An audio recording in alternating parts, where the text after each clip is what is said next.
सद्गुरू श्री ब्रह्मचैतन्य महाराज गोंदवलेकर यांचं प्रवचन 18 जुलै. साक्षीत्वाने राहणाऱ्याला दुःखाची बाधा नाही. देहबुद्धी आहे तोवर, म्हणजे मी देही आहे ही भावना आहे तोपर्यंत काळजी राहणारच. काळजी मनातून असते. जोवर संशय पेटत नाही, परमेश्वराचा आधार वाटत नाही, तोवर काळजीही मनाला सोडित नाही. कुंडलीतल्या ग्रहांच्या अधिकाराची मर्यादा देहापर्यंतच आहे. पैसा किती मिळेल हे त्यावरून सांगता येईल. भगवंताकडे किती कल आहे हे सांगता येईल. पण भगवंताची प्राप्ती होईल की नाही हे सांगता येणार नाही.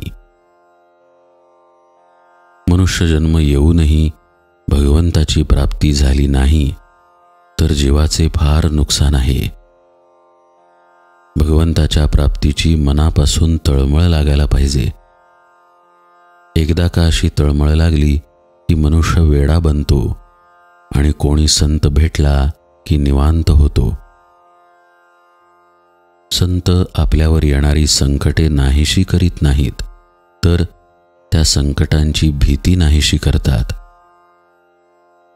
संकटापेक्षा संकटाची भीतीच आपल्याला फार घाबरवून सोडते. आपल्याला जे कळले ते लोकांना कळून लोक सुखी होऊ द्या, हा संतांचा एकच हेतू असतो. संत विषयावर मालकी गाजवतात. जगाला जिंकणे एक वेळ सोपे, पण स्वतःला जिंकणे कठीण आहे. संत स्वतःला जिंकून जगात वावरत असतात. संत साक्षीत्वाने जगात राहतात आणि साक्षीत्वाने राहणाऱ्याला दुःखाची बाधा होत नाही.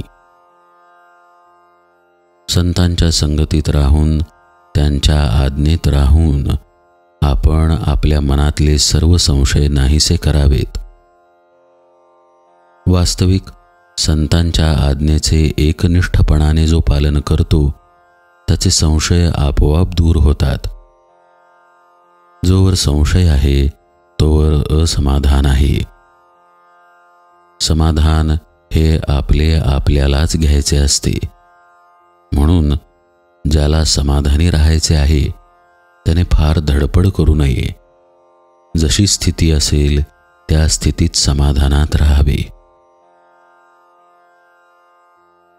कचेरीचे विचार आपल्याबरोबर घरी आणू नयेत, ते तिथेच ठेवावेत. घरातले वातावरण शुद्ध आणि निसंशयाचे असावे. भोळेपण एक प्रकारे चांगले, ती भाग्याची गोष्ट आहे.